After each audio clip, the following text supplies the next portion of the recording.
आज मैं आपको बताने वाला हूँ महाभारत काल के 6 ऐसे व्यक्तियों के बारे में जो अगर चाहते तो महाभारत के युद्ध को रोक सकते थे, लेकिन इन्होंने महाभारत के युद्ध आखिर क्यों नहीं रोका, आइए जानते इस वीडियो में। तो नंबर 6 पर आते हैं हस्तिनापुर की महारानी माता गांधारी।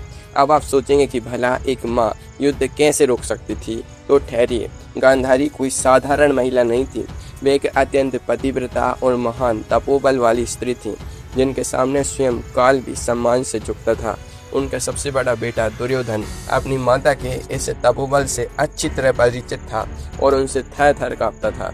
दुर्योधन जब भी युद्ध में विजय का आशीर्वाद मांगने चाहता तो गांधारी हमेशा यही कहती थी कि जहाँ धर्म है वहीं विजय होगी, लेकिन सिर्फ इतना कहना काफ़ी नहीं था। गांधारी अपने बेटे की है दुष्टता और उसके भीतर बढ़ते अहंकार को बहुत अच्छी तरह समझ रही थी। जब दुर्योधन ने छल कपट से जुए के खेल में पांडवों को हराया और भरी सभा में द्रौपदी का घोर अपमान किया, तब गांधारी ने मौन धारण कर लिया। अगर उसी पल माता गांधारी ने अपनी ममता का गला घोंटकर एक कठोर कदम उठाया होता तो दुर्योधन को सीधे यह धमकी दी होती कि यदि उसने अपनी जिद और अधर्म का रास्ता तुरंत नहीं छोड़ा तो वे उसका पूरी तरह से परित्याग कर देंगी और उससे अपने सारे सामाजिक और पारिवारिक रिश्ते हमेशा के लिए तोड़ लेंगे।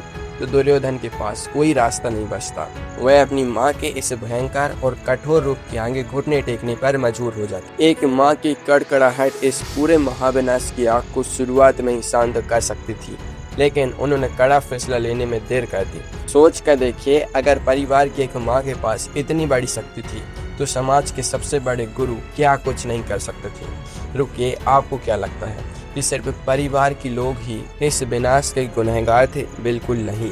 अब जिस महान योद्धा का नाम सामने आने वाला है, उनका सिर्फ एक इंकार दुर्योधन की आधी सेना को युद्ध के मैदान से भागने पर मजबूर कर देता। नंबर 5 पर आते हैं कौरवों और पांडवों के परम गुरु द्रोणाचार्य।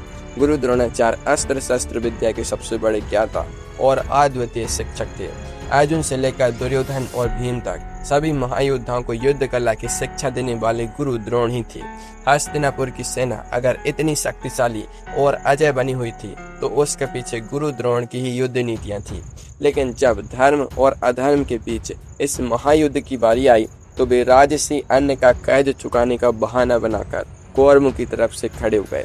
उनका यह तर्क था कि उन्होंने हस्तिनापुर का नमक खाया है, इसलिए वे राज्य के विरुद्ध नहीं जा सकते।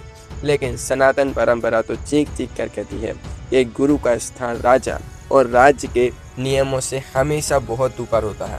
अगर गुरु द्रोणाचार्य ने अपने सर्वोच्च पद का सही से उपयोग किया होता और दुर्योधन की आंखों में आंखें डालकर साफ शब्दों में कह दिया होता कि वे किसी भी अधर्म के पक्ष में हथियार नहीं उठाएंगे, तो पूरा पासा ही पलट जाता।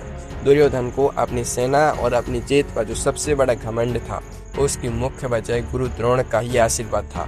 गुरु द्रोण का पीछे हटना दुर्योधन के दुस्साहस को उसी पल पूरी तरह तोड़ देता और कौरव सेना का हौसला युद्ध शुरू होने से पहले ही जमीन पर आ जाता। लेकिन गुरु द्रोण का एक गलत फैसला करोड़ों निर्दोष सैनिकों की मौत का कारण बन गया।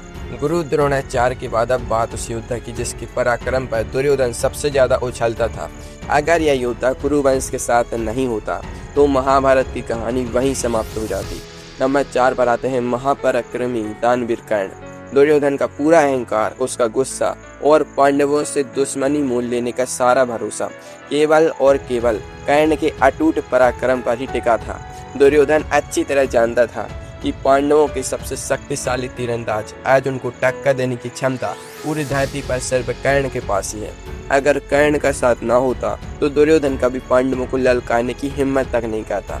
लेकिन युद्ध शुरू होने से ठीक पहले भगवान कृष्ण और माता कुंती ने कर्ण से एकांत में मुलाकात की थी और उसे उसके जीवन का सबसे बड़ा कड़वा सच बताया था।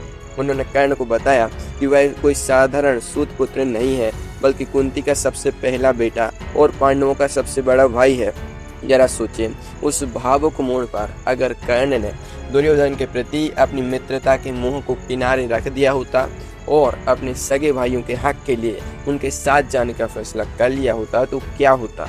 दुर्योधन का पूरा आत्मविश्वास उसी पल ताश के पत्तों की तरह बिखर जाता। कर्ण के बिना दुर्योधन युद्ध के मैदान में खुद को बिल्कुल अनाथ और अकेला महसूस करता। और अर्जुन का सामना करने का विचार उसके मन से हमेशा के लिए गायब हो जाता। कर्ण का एक सही और धर्म सम्मत फैसला करोड़ों माताओं की गोद सूनी होने से बचा सकता था, लेकिन उसने अधर्म की दोस्ती निभाना ज्यादा बेहतर समझा। कर्ण की कहानी तो आपने सुन ली, लेकिन अब बात उस महापुरुष की होगी जिनके सामने स्वयं काल और मृत्यु भी आने से थर थर कांपते थे। हस्तिनापुर का एक ऐसा भीष्म स्तंभ जिसकी एक हुंकार पूरे आर्यवर्त को हिला सकती थी। चले जानते हैं कि उन्होंने कहाँ चूक की। नंबर 3 पर आते हैं कुरुवंश के सबसे महान और शक्तिशाली संरक्षक भीष्म पितामह। भीष्म पितामह को इच्छा मृत्यु का वरदान प्राप्त था और वे उस समय की पूरी दुनिया के सबसे भयानक और अजय योद्धा माने जाते थे। उनके सामने हस्तिनापुर का बड़े से बड़ा राजा भी अपना सिर झुकाकर खड़ा रहता था। दुर्योधन उनका बहुत सम्मान करता था और उनके क्रोध से हमेशा डरता था, लेकिन भीष्म पितामह ने युवावस्था में एक भीषण प्रतिज्ञा ली थी कि वे हमेशा हस्तिनापुर के सिंहासन के प्रति वफादार रहेंगे और जो भी उस गद्दी पर बैठेगा उसकी रक्षा करेंगे। दुर्भाग्य से उन्होंने अपनी इस व्यक्तिगत प्रतिज्ञा को देश के धर्म, न्याय और मानवता से भी ऊपर मान लिया।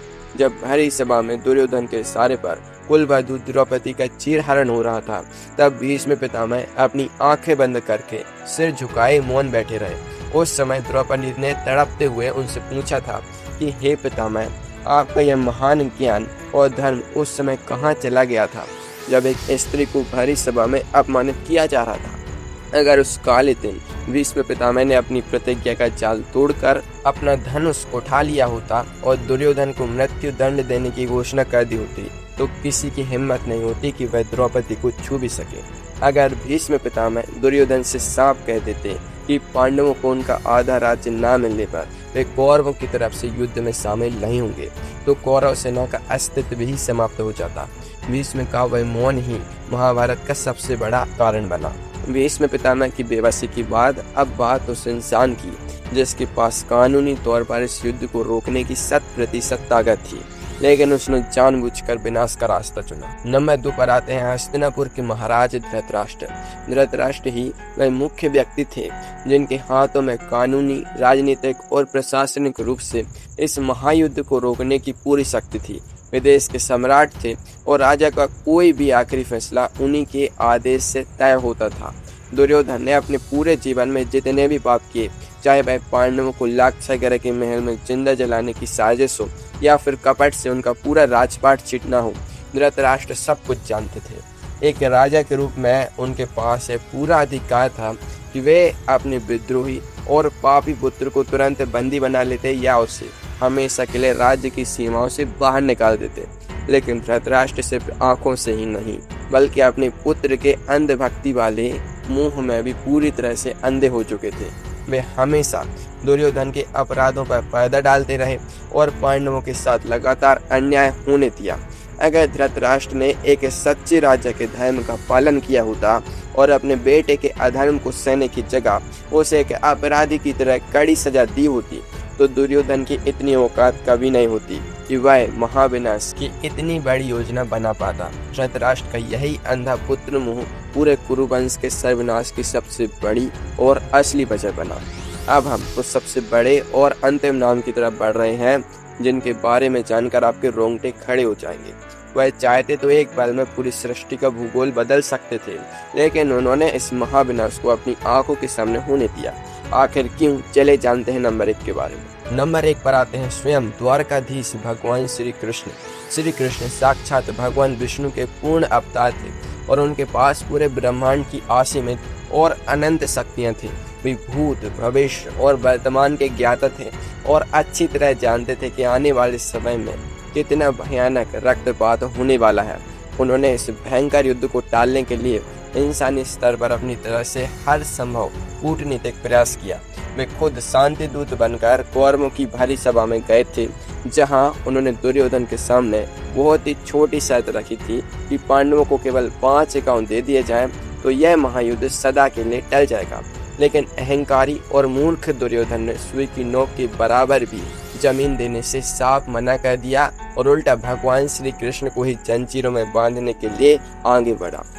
उस समय श्री कृष्ण ने हंसते हुए अपना वह विराट विश्व रूप दिखाया, जिसे देखकर पूरी सभा डर के मारे कांपने लगी थी। अब यहाँ एक बहुत बड़ा रहस्य सामने आता है कि जब श्री कृष्ण साक्षात ईश्वर थे तो वे अपनी दिव्य माया से दुर्योधन की बुद्धि को एक सेकंड में बदल सकते थे या उसे तुरंत समाप्त करके युद्ध को रोक सकते थे। फिर उन्होंने ऐसा क्यों नहीं किया? इसका सबसे बड़ा कारण यह था कि श्री कृष्ण मनुष्यों के कर्म के सिद्धांत के बीच में दखल नहीं देना चाहते थे। वे चाहते थे कि इंसान जो भी अच्छे या बुरे कर्म करता है उसका परिणाम उसे खुद ही भुगतना पड़े। अगर वे अपनी चमत्कारी शक्तियों से सब कुछ ठीक कर देते तो आने वाली मानव सभ्यताएं कभी यह सबक नहीं सीख पाती कि अधर्म, लालच और अहंकार का रास्ता हमेशा विनाश की तरफ ही ले जाता है। उन्होंने इस युद्ध को होने दिया ताकि संसार को श्रीमद् भागवत गीता का अमर ज्ञान मिल सके और धरती पर फिर से सच्चे सनातन धर्म की स्थापना हो सके।